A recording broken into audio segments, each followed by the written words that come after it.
watching for videos. I don't know what it is, but it's number 2. Whoa. Man, throw me there.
We're down here at the skate kitchen.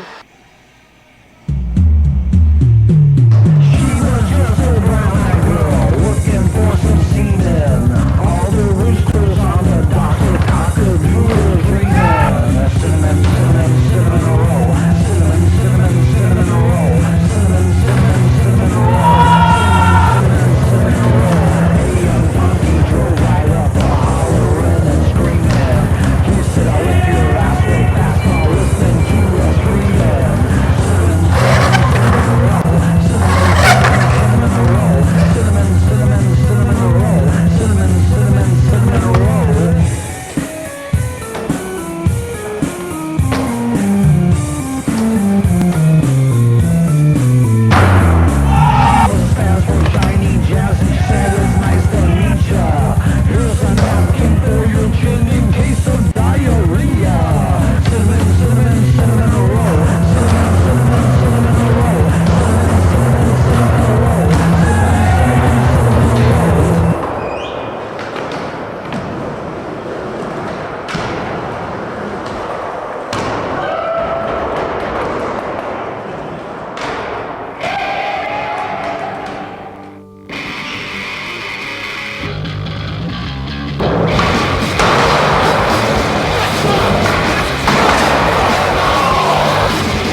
fake.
What's gonna be the worst part about the ramp? Fucking nothing. Frontside guns and nowhere. Worst part of the ramp? That it's on the west side and I gotta drive an hour to get there. That's the worst part. Aren't going to have enough room back there for equipment. That's all I can see. Jerry can't do airs on it. That's the worst part. The worst part? That there's gonna be some annoying little kids here. That's what's gonna be it. Worst part about the ramp is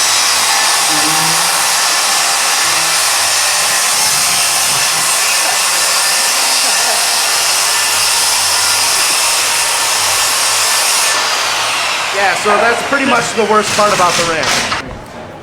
So what is it? Oh, no, my God. Is this for skateboarding? Yeah. Okay, so what's the worst part What's about the it? worst part about it? No, it's awesome. Hold up. Wait. Okay, the worst part would be a motherfucker going around that edge right there and falling off right there. That would be the worst part. But the best part is motherfucker doing a motherfucking flip right here and then back on and come back down. Okay, for real. I'm serious, people. Okay. What else you want me to say? Oh yeah, I made signs, Spaza Mandarin. The Homodome? Homodome. The thing is beautiful. Honestly, I can stare at that thing all day. Done? Alright. Well, Convenience. It's just like a piece of artwork, man. It's just like you know, it's like floating art and there. shit, like, you It's know. floating in the air. Right here, we got the Homodome. I'm standing in the, what do you call this? The lighthouse The point? vortex of the Homodome. The vortex of the Homodome. Where even if you're a straight fucking dude, right here, you'll be taking it in space.